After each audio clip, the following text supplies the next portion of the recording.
السلام علیکم۔ ہندوستان میں سومناتھ کا مندر پورے ہندوستان کے لوگوں کا مرکز تھا۔ یہاں پر میلوں سفر طے کر کے لوگ آیا کرتے تھے۔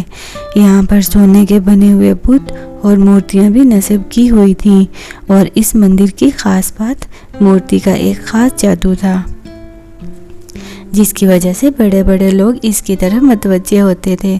کئی سکھ اور عیسائی بھی اپنا مذہب بدل لیا کرتے تھے، اور سومناتھ کو دیکھ کر لوگ ہندو مت کو قبول کر لیتے، وہ خواہ اپنے مذہب پر کتنے ہی پکے ہوں۔ منظر کو دیکھ کر سجدے میں گر پڑتے۔ اس کے اندر اتنا بڑا کرشمہ اور ایسا غیر فطری نشان تھا کہ انسان حیران رہ جاتا۔ اس میں ایک ایسا بڑا بت تھا جو بغیر کسی سہارے کے ہوا میں معلق تھا، نہ پورا چھت کے ساتھ لگا ہوا تھا اور نہ زمین پر پڑا ہوا تھا۔ ایک عجیب و غریب کیفیت کے ساتھ ہوا میں لٹکا ہوا تھا۔ لوگ جب وہاں پر آتے تو اس کو دیکھ کر حیران زدہ ہو جاتے۔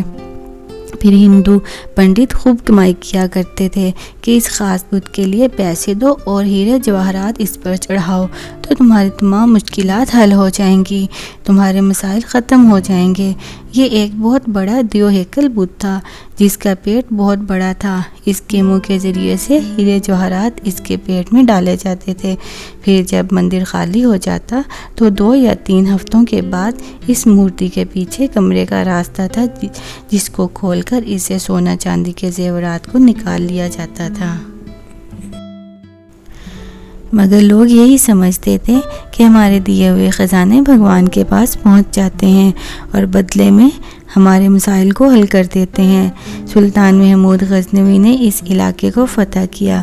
جب وہ اپنے مفتوحہ علاقے میں سے اس مندر تک پہنچے تو بلا جھجک بتوں کو پاش پاش کرنا شروع کر دیا۔ کلہاڑیوں سے بتوں کو گرایا جا رہا تھا اور سلطان محمود غزنوی بھی تلوار سے بتوں پر وار کر رہے تھے۔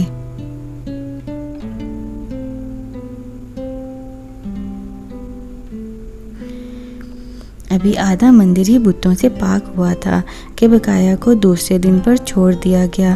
دوسرے دن تمام ہندوستان کے بڑے بڑے پجاری اور پنڈت مل کر سلطان محمود غزنوی کے پاس حاضر ہوئے اور بڑے اتحاد کے ساتھ، بڑی لجاجت کے ساتھ درخواست پیش کرتے ہوئے کہا کہ اس علاقے پر آپ ہی قبضہ رکھیں، مگر ہمارے اس بت کو مت توڑیے۔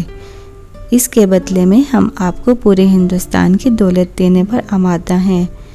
سلطان محمود غزنوی کا ایک وزیر ان کے پاس آیا اور کہنے لگا کہ یہ پیشکش بہت بڑی ہے، کیونکہ ہم نے بہت سارے بتوں کو توڑ دیا ہے، صرف ایک بت کو چھوڑ دینے میں کوئی حرج نہیں۔ آپ اس پر ضرور غور کیجئے، کیونکہ جو مال و دولت آپ کو ملے گا اس سے ہمارے دین اسلام کی حکومت بہت آسانی سے مستحکم ہو جائے گی۔ سلطان محمود غزنوی نے ان ہندو پنڈتوں کو کوئی جواب نہ دیا۔ دوسرے دن اپنے ساتھ ماہر طبیعیات یعنی ماہر سائنسدان البیرونی کو لے کر مندر میں پہنچے، کیونکہ آپ اس مسئلے کو حل کرنا چاہتے تھے۔ جب آپ وہاں تشریف لے گئے تو بت کو چاروں طرف سے گھوم کر دیکھا۔ کوئی پتلی یا بھاری چیز یا کوئی معمولی سہارا نظر نہ آیا جس پر بت کو ٹھہرایا گیا ہو۔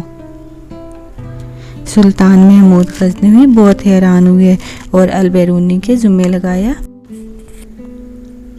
کہ آپ اس کا معائنہ کریں اور اس کی وجہ ڈھونڈیں۔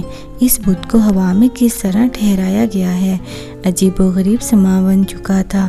بہت سارے وزیر اور سلطان بھی وہاں پر بیٹھ کر دیکھ رہے تھے کہ آخر اس کی وجہ کیا ہو سکتی ہے۔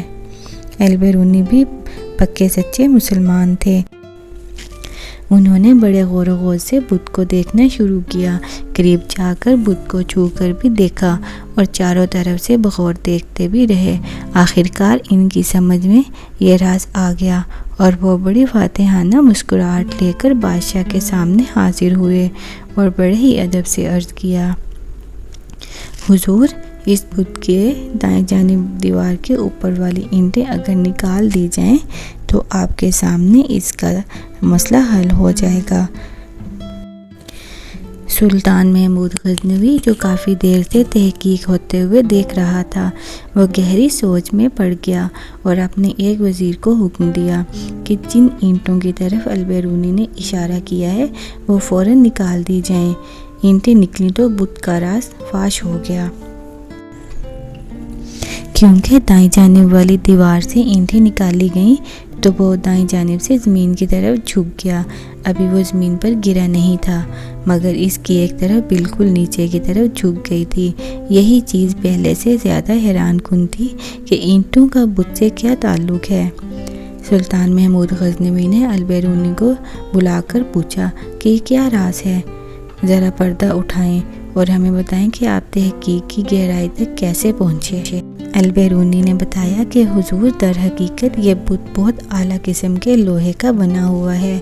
یہ ایسا بت ہے جو مقناطیس کی طرف خوب کھینچتا ہے، پھر اس کے وزن کے عین مطابق مقناطیس کو دیوار کی اینٹوں کے اندر خوب بھر دیا گیا ہے، یعنی اینٹوں کے اندر مٹی کی بجائے مقناطیس رکھ دیا گیا ہے۔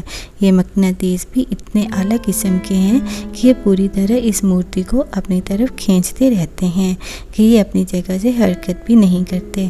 انہوں نے یہ بھی بتایا کہ اس مندر کے اندر ہوا کی آمد و رفت بھی اس طریقے سے ترتیب دی گئی ہے کہ بت کو اوپر کی طرف اٹھائے رکھتی ہے۔ اس تحقیق سے معلوم ہو گیا کہ کون سی تکنیک تھی جس کے ذریعے جادو دکھا کر ہندوستان کے ہزاروں لوگوں کو گمراہ کیا گیا اور ان کو باطل کی گہرائیوں میں ڈال دیا گیا۔ سلطان محمود غزنوی نے اس بت کو توڑنے کا حکم دیا اور بڑے بڑے طاقتور سپاہیوں کے ذمہ لگایا کہ وہ اپنی پوری قوت کے ساتھ اس بت کو ٹکڑے ٹکڑے کر دے، حتیٰ کہ اس کا نام و نشان بھی ختم ہو جائے۔ ان کے حکم کی تکمیل ہوئی اور اس طرح سومناتھ کے مندر کا نام و نشان بھی مٹ گیا۔